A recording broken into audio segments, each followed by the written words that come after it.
Hi, Friday again, so let me give you a bit of an update. It probably won't surprise you to hear that no, I haven't started drawing. No, I haven't started working on the welded pieces, the studies. It's been one of those weeks, isn't it always? I guess not just for me, for everybody. We start out the week full of interesting ideas, full of promise, and then stuff happens. In my case, I started the week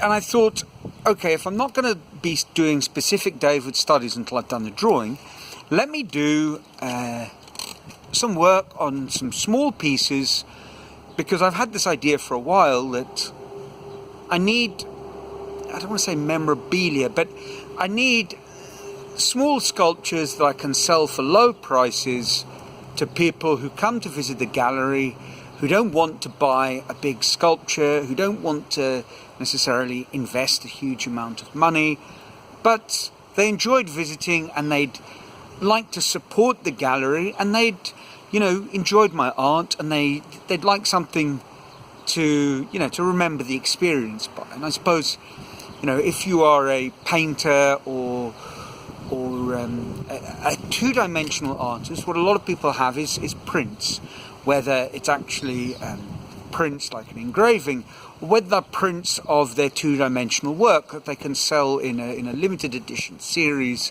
at a more affordable price. And obviously I don't have anything like that. I've sometimes considered the world of 3D printing, and maybe one day that's something that I'll look at, but for the moment it's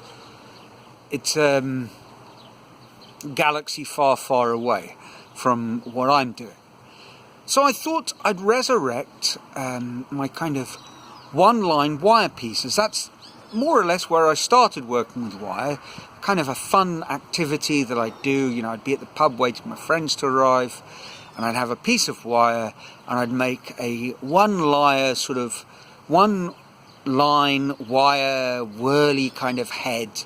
And people liked them, they were fun, and they didn't take too long to do. And, I eventually, when I did a big exhibition in Sao Paulo, I stuck 25 of them together in a kind of oversized printer's tray, and they looked good together as a sort of, as an installation.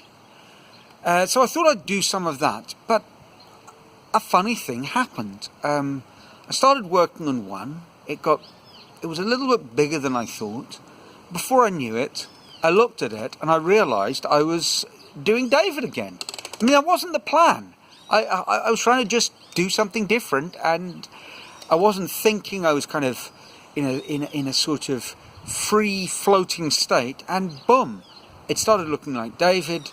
Not, it wasn't something where I was referencing anything, so it's a loose look. And in the end, and it was a bit bigger than I'd planned, so this is what ended up.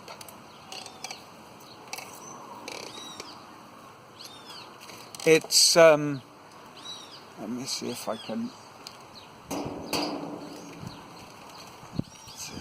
that's probably, yep, it's another. Trying to get my arms out the way is a bit difficult, and keep it in the camera shot and hold it steady, and turn it round so it's looking right. So there he is, and I'm reasonably pleased. It took a couple of days, but it's just uncanny how I just couldn't help myself. Is it muscle memory? I don't think it's exactly that. Was I kind of kidding with myself that I needed to stop? And I don't know. It's something I've got to think about. But what is interesting is that in a way, it's a sign of progress that has been made. So when I stopped that piece, I started another. I've moved to this side, but boy, the ants are out in full force, so excuse all the wriggling, it's the ants. So I started another little head, so here he is. I guess he'd be like that. I'm as far as, just get out of the way, I have, if I just hold him up from there, he kind of holds. I have the start of his trapezius. You know, it has a reasonable likeness. There was no use of any reference material. Well, a little bit towards the end, but basically it's just, you know, David from memory. Now the question that I have is, with this piece again, is well, where do I stop? I think, you know, he'll be about 1.5 meters, 1.4, 1.3, I'm not sure. But I think it'll probably be worth cracking on and just seeing if I do David, not entirely from memory, but with very little reference, how will he look? So I'm going to carry on with that, and eventually these drawings and blueprints will be made. I'm enjoying what I'm doing, so it's not as if there's you know, it's a real problem. I'm enjoying the pieces there, and I think they'll all contribute one way or another to the collection. They'll all find their place, they all have their purpose, and that's it for this week. So let me know what you think, and until next week, I hope things are well with all of you out there. I'd love to hear comments, thoughts, opinions, but until next week, from a sunny, windy and ant-filled Brazil, ciao.